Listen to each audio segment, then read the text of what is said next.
My name is Kim Donaldson. Thank you for joining me today and for your interest in diverse workplaces.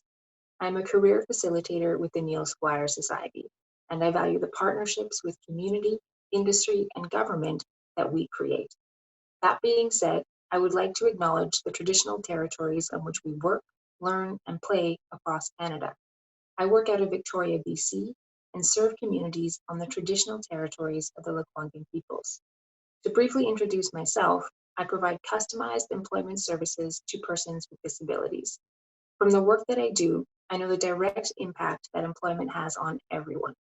Purpose, financial stability, increased self-esteem, and improved mental health are just a few benefits that we can all feel from gainful employment.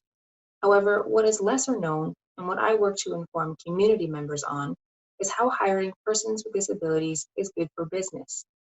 I know that this conference brings together various stakeholders, and I'm going to speak to a topic that I think can create a win-win scenario for everyone involved. If you're an employer, maybe you've experienced concern around hiring an employee with a disability. Some common misconceptions that exist are that employees with disabilities require costly accommodations, extensive job modifications, or have poor attendance. However, you may be interested to know that hiring employees with disabilities can be good for business, very good. In reference to common employer fears, most persons with disabilities don't need any extra accommodation, and 37% require a one-time cost accommodation of, on average, $500. 86% of employees with disabilities have an equivalent or higher attendance rate than employees who don't identify as having a disability. One of the most impressive statistics on employees with disabilities is that they have a 72% higher employee retention rate. Why does that matter? Payroll expenditures of over 30% of gross revenue is one of the most common reasons that businesses fail. New employees can cost anywhere from 30% to over 150% of their annual salary.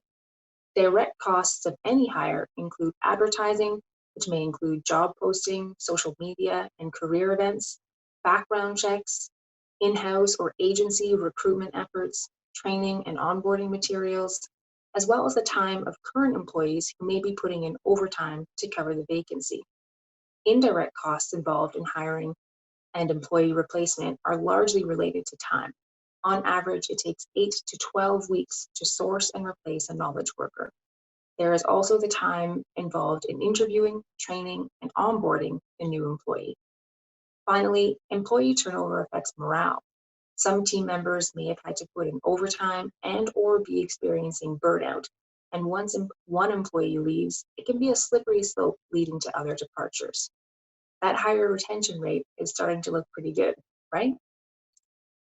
A simple cost-benefit analysis may help us explore this topic a little further. In terms of costs, we've already seen these numbers. 58% of hires with disabilities require no extra accommodation cost, and 37% require a one-time average expense of $500.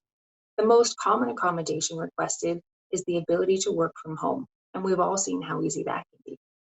And the benefits? The President's Group recently released statistics showing that diverse workplaces have better business outcomes, are twice as likely to meet or exceed financial targets, 6 times more likely to be innovative, meaning solve problems creatively, and 6 times more likely to anticipate change.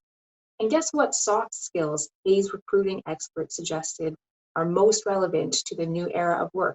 Adaptability, problem solving, and creativity. In addition to boosting internal morale, business can become more attractive to employment seekers as younger generations are actively looking for companies that show a clear commitment to diversity and inclusion. A recent Monster survey, Monster is an online employment website, showed that 83% of Generation Z candidates confirmed that a company's commitment to diversity and inclusion is important when choosing an employer. To summarize, recruiting and hiring is one of the most expensive costs in business. As we've seen, recruitment costs can be reduced by lowering turnover, and that can include persons with disabilities, who often bring skills that are and will continue to be most needed for business to survive and excel in the modern era of work. The business case is clear. Reconsider the funds that you're allocating to a new applicant tracking system and open up your hiring pool to persons with disabilities.